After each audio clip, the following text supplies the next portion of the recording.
So here we have one of the smaller chickens that was born recently.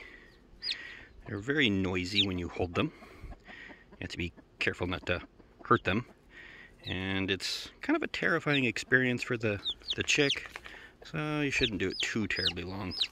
But they are very soft and loud. And I like to hold them, make sure that they know that I'm the guy that feeds them, but I also like to hold them and pet them.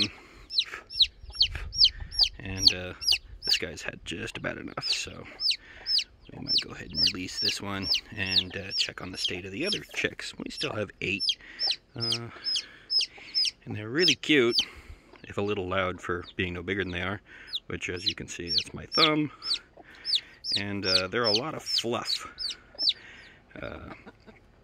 They actually have some feathers, and a lot of mine seem to be born with them. Let's see if I can get a wing out here so we can look. There we go. See, itty bitty tiny little feathers right there at the end. But most of the rest of them is just fluff, as you can see here.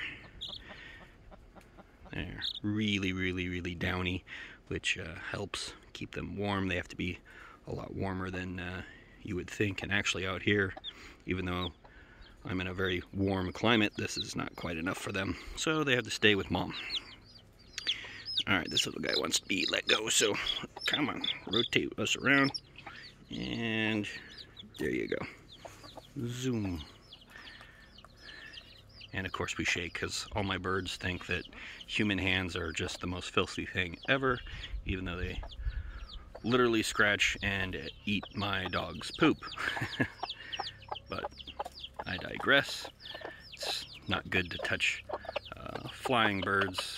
It seems to mess with their feathers' ability to shake dirt.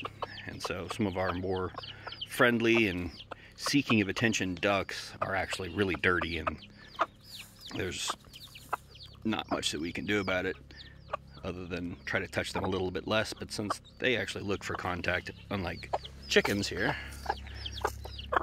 which actively don't like to be around me, although they generally get right underfoot if I've got food, because I provide all the food. And see, these particular hens and of course their babies are terrified of humans, even though we do bring food.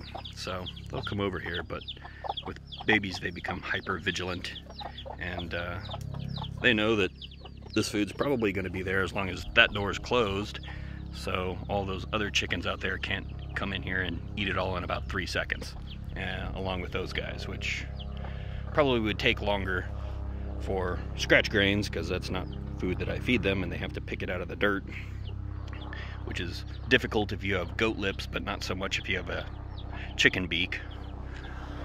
Although a duck beak is much more difficult, and even sometimes the dogs will decide that whole corn is not the most terrible thing to eat.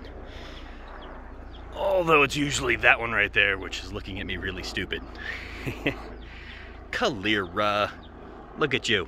You look silly. Yes, you do. You're a good girl, though. And those two, not so much. But this one right here, she'll eat spicy sky raisins, otherwise known as bees and wasps, and flies if she can catch them. But ever since we got those little white ducks out there, we've had a drastic drop in flying insects. Actually, pretty much all kinds of insects. They're very hard on bugs. I thought the chickens would be, and they are when they're young, but once they get to be, you know, about that size out there, they switch to mostly looking for seeds of, you know, grass and some of the weeds we have around here, and they will actually control weeds to some extent, but not nearly as good as those two guys looking at me funny. They have totally decimated my crabgrass. They keep it trimmed like it's a weed whacking contest. And these guys over here, well, they're pretty hard on trees, but pretty much everything else gets to live. But that's the babies. Little update from them.